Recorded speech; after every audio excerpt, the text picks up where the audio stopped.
Hey guys, pardon my mess, but I am in the process of making a couple of dresses for my daughter. I wanted to bring out some patterns that I have listed for sale in my Etsy shop to show you. And I also have some patterns that I have not listed yet, but I will be listing soon. So I just wanted to give you an idea of what I have for sale in my shop, my Etsy shop. And I'm going to post a link in the description to my Etsy shop as well as in the comments section. It's called Mary Leachman Vintage, and of course you can see my name on my TikTok channel, so it's no secret. But anyway, it should be easy to find. So here are some patterns that I have. This one makes a child's robe and nightgown and pajamas in both a long and short version. So this is a vintage butterick pattern. As far as I can tell, this is not dated. Back in the old days, sometimes they didn't date. Certain companies didn't always date their patterns. I thought butterick did by about, the 1970s for sure, but I don't see a date on this. Anyway, you don't have to guess. It's a 1970s pattern. You can tell by the style. You can tell by the graphics. It's a fast and easy pattern. And this one is uncut. It's complete. It was never used, so it's still in factory folds. It's in good condition, size 12. I have that one listed. I have this cute pattern listed as well. Now, I actually used this pattern. I used it to make a jumper, but a few years ago for my daughter when she was much younger, I did not make the dress. I just made the jumper. The dress, I just didn't want to be bothered with making the dress. I mean, it's cute, but it's a little bit more work. So I just decided to go with a jumper, which I made out of like a red baby whale corduroy. And I paired it with this cute pink, white, and red striped turtleneck that I found. So it looked cute underneath. And she actually looked like a little candy cane kind of. But anyway, this is a 1970s, mid-1970s pattern. This is also a 1970s pattern, or late 60s. I think it's 1970. Yeah, 1970s.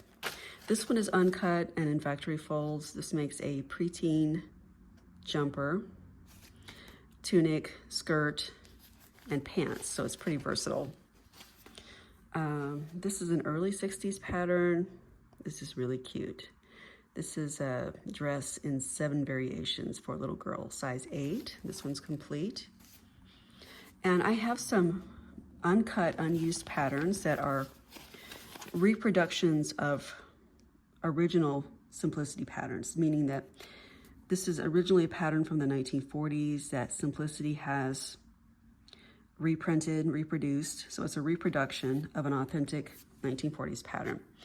And this one makes a women's dress. Now, please do keep in mind that their sizes are different. It says 16 through 24. Now, don't think that this is all plus sizes. A 16 would probably be about a size 10. An 18 would be about size 12. A 20 would be about a size 14. So sewing pattern sizes are a bit different than the sizes you find in stores. Just keep that in mind if you are new to sewing. If you know how to sew, then you already know that. But anyway, the size chart is on the back. So this would be about a size 12 up, meaning the sizes in the pattern. Okay, back in the old days, they would only have one size per envelope. But nowadays, pattern companies print the patterns with multi-sizes. I actually like the older patterns better. But one good thing about having the multi-sizes is that you can grade your patterns if you need to. I think that means that, for example, if you need a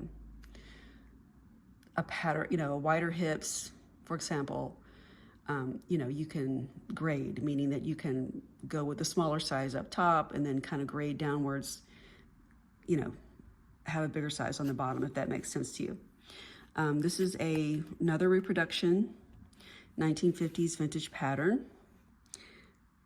This makes a lady's coat, sizes 14 to 22. So a 14 is about a size 8. I'm sorry, there it is. A 14 is about a size 8. A 16 would be about a size 12. So it's about a size 8 up. This is a Okay, this one is uncut, factory folds. This is uncut, factory folds. 1950s vintage apron. This is another reproduction, sizes small, medium, and large. Beautiful apron. You know, I just don't have time to get around to these.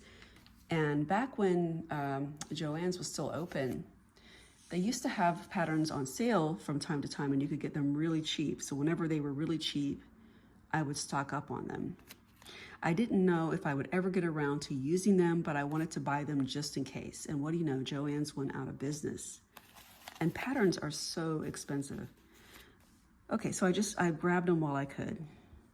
I can't get around to making everything that I would like, so I'm going to sell these on Etsy and pass them on to people who can hopefully use them. Now these are really small sizes. This is size 6 through 14, and a 6 would be, I don't know, probably about a size 0 or something. I mean, it's really tiny. It's not like an American department store size 6. 14 would be about a size 8. So this is for somebody very small. This is a uncut pattern, factory folds, 1950s reproduction.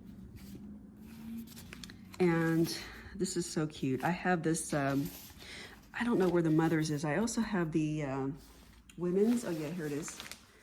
So if you have a little girl, you can make yourself a matching mother-daughter dresses. This is a 1950s style, or 1950s dress. This is a reproduction. So I have a couple of these, of each, I think, women's and children, if you're interested. Uncut, factory folds, yes, you have 2, and I think I have 2 adult sizes. Children's sizes 3 to 8. And adult sizes, it goes by small, medium, large, and extra large. Okay. And I really wanted to use this when my daughter was younger. I have so many patterns, like I said, I cannot get around to everything. I would love to use this, but I don't foresee the possibility of me being able to get around to this one day. I tend to like simple patterns, not patterns that are really fussy. Not saying that this one is fussy, but I have enough apron patterns already. So I'm going to pass this on to somebody else. If you're interested, it's going to be listed in my shop. In fact, it's already listed now. This is a vintage 1920s simplicity pattern. I mean, it's a reproduction. So it makes a women's apron, a matching apron for a child, and also an apron for a doll. Sizes small, medium, large, for both, you know, women and children, and a doll. I don't know about doll sizes, but anyway, if you're into making dolls, you probably know. And this is a great pattern. This is a reproduction, simplicity pattern, uncut, factory folds. All of these are. This one, the rest of these reproductions are in factory folds, unused. And this one is 16 through 24. So once again, that would be about a size 10, I think. 16 is a 10, about the equivalent of an American size 10. And then it goes up, you know, definitely some plus sizes in this one.